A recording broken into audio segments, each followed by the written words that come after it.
c'est très clair, la coalition elle s'est déjà positionnée sur 3 propositions déjà pour ça.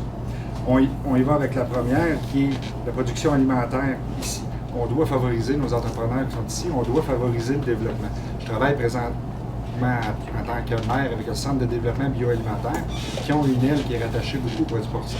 On le voit comment ça fonctionne, on sait qu'on est capable de faire mieux, on sait qu'on est capable aussi de fournir le ratio et des bêtes avec un poids qui est adéquat pour pallier présentement à s'autosuffire si on veut. On serait capable de développer ça.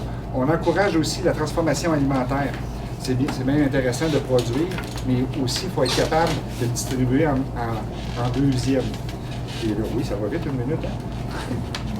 Il reste aussi à régler l'équitabilité avec les producteurs agricoles. Donc, il faut s'assurer d'avoir un prix, que les agriculteurs soient capables d'en arriver avec un gain. Oui, merci. Je vais m'habituer avec vos bavards. C'est complet.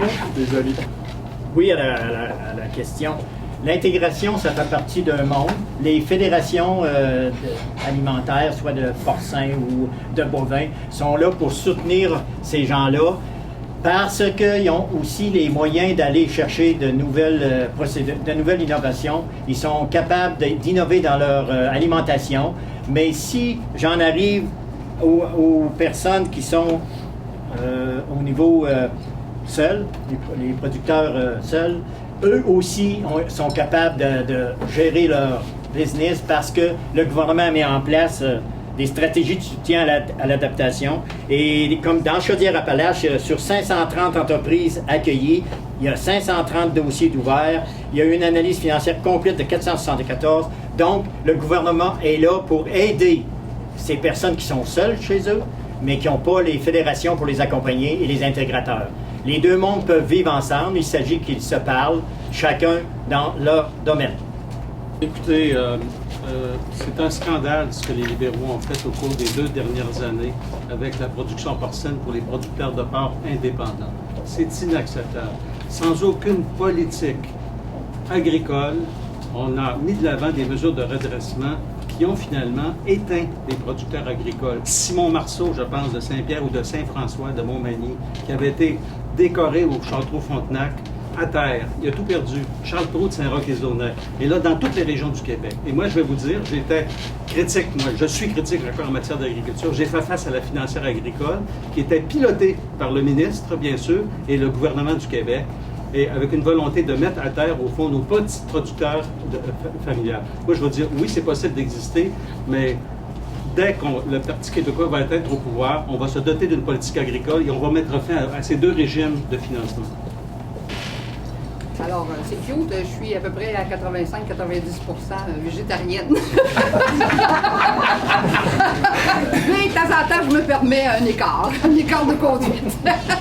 Écoutez, nous, à Québec solidaire, évidemment, on encourage, et vous allez me permettre de regarder mes notes parce que je ne suis pas aussi ferré que mes confrères. Alors, on encourage bien sûr l'agriculture de proximité, les circuits courts de production. On va promouvoir bien sûr l'achat local et on n'a pas de problème évidemment avec l'agriculture au niveau de la production porcine parce que il y a moyen quand même de le faire de façon écologique et pour nous c'est ça l'importance. C'est que la production se fasse de façon écologique. Il est bien important pour nous également de promouvoir l'étiquetage pour aussi que le consommateur sache ce qu'il met dans son assiette. Et pour nous, ça aussi, c'est bien important. Le débat est parti? Oui, M. Simon. Vous parlez d'un cas précis, Simon Marceau. Mais ça, quand on parle d'un cas précis, il faut faire bien attention. On ne connaît pas l'envers de la médaille. Mais dites-moi, la financière agricole, au 31 juillet 2012, a pris des décisions de devancer à la fin d'août des versements de la 2e avance de compensation en assurance stabilisation, donc revenu agricole. Près de 32 millions de dollars seront ainsi versés pour 1150 producteurs de porc et de porcelet. Qu'est-ce que vous répondez à ça? La financière agricole est au service des agriculteurs qui ont des difficultés.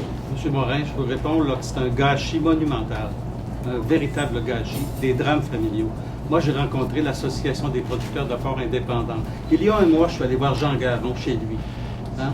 le père des grandes réformes de la politique d'autosuffisance au Québec. Et il a confirmé qu'au fond, les libéraux, au milieu des années 85, entre 85 et 90, vous avez ouvert le système de l'assurance stabilisation des revenus, dont la finalité était d'aider les petites fermes familiales, d'aider les petits producteurs. Et les intégrateurs se sont installés, ils vont chercher, il s'agit de regarder à peu près l'émission de la semaine dernière, qui a révélé qu'à peu près par centaines de millions de dollars, au financement aux 2 tiers de l'État, ce sont sur une main, on peut compter, les intégrateurs qui financent le Parti libéral du Québec, qui ramassent la grande part. Alors, c'est inacceptable, c'est de l'injustice, c'est criant. Et là, et le pire, c'est qu'avec la sécheresse aux États-Unis, le prix du maïs va faire en sorte qu'ils vont tomber comme des mouches. C'est urgent. Qu'est-ce que fait le ministre de l'Agriculture? Qu'est-ce que fait le gouvernement pour ces éleveurs-là qui sont des familles, qui sont dans les milieux? C'est pas un cas, là. C'est des dizaines de cas au Québec répertoriés. C'est scandaleux. La parole est à M. Lagacé. Moi, Madame, j'entends des propositions, j'entends plein de belles choses comme ça, là, pour être capable de promettre des choses, de l'aide à des gens, il faut avoir un cadre financier. Donc, ça aurait pressé de l'avoir pour être capable de dire aux gens présentement, on est capable d'investir ça, on est capable de maintenir une priorité qui est là. C'est sûr. Je vais revenir aussi sur un point que M. Morin a dit tout à l'heure. Je suis désolé de vous apprendre que vous n'êtes pas le seul de la région. Hein. Vous pouvez même admirer l'œuvre de mon grand-père sur l'autoroute 20 en passant. Son moulin à farine reste encore là. C'est bien qu'il a été déplacé, là, mais c'était Irénée Lagacé. Puis mon autre grand-père, Dimitrius Dumais, et les terres sont encore là présentement à Saint-Alexandre. Donc vous comprendrez que pour le chauviniste là, de dire de la place, on est deux. Ça vous a permis de le dire à la population. j'aimerais la parole à Mme Lagacé. Madame Michaud. Non, je ne suis pas marié. Oh, je viens d'en marier deux. Moi aussi, ça va faire. Allez-y. Moi aussi, ça va faire des enfants forts, mais enfin, bref. Nous, à Québec solidaire, on encourage beaucoup les initiatives locales. C'est fort important pour nous et on se doit de les soutenir. On parle beaucoup de relève aussi. Hein? Si on parle de difficultés au niveau de la production porcine et des agriculteurs, il faut parler de relève inévitablement. La relève, les agriculteurs que j'ai rencontrés sur le terrain, m'ont parlé beaucoup de relève. Leurs enfants ne veulent pas nécessairement reprendre la ferme. Alors, il faudra penser, et nous avons pensé à Québec solidaire à des solutions pour encourager la relève. M. Morin et M. Simard, brièvement. Oui. M. Simard, vous n'êtes pas à l'Assemblée nationale, là. Donc, les réparties que vous faites, puis le gâchis du Parti libéral, je m'excuse, là, mais le gouvernement a fait ce qu'il fallait. La financière agricole est là. On a passé de 305 millions à 630 millions. On a couvert une facture de 1 milliard. Et depuis ce temps-là, le gouvernement est à l'écoute des fédérations. En plus, M. Simard, vous tapez sur la tête des intégrateurs, mais chez nous, dans la Côte-du-Sud, ils font vivre beaucoup de monde. Ils font vivre l'industrie. Donc, il me semblerait soyez plus posé dans votre discours. Je la parole à M. Simard. OK. On n'est sûrement pas à l'Assemblée nationale parce que j'entends parler M. Morin. Pour revenir sur le cadre financier, c'est 1,1 milliard de dollars de fonds publics que nous mettons en agriculture au Québec. Oui, ministère financier et tout. Il s'agit juste de réutiliser correctement, intelligemment cet argent. On ne parle pas de nouvel argent, M. Lagacé. Il faut savoir de quoi on parle. Vous n'avez pas de cadre présentement. Ça n'a rien à voir. Là. On parle du financement actuellement. milliards. C'est du financement qui est consacré à notre agriculture nordique. Il y a une injustice criante qu'il faut réparer. Ça s'est fait présentement. J'arrêterai le débat.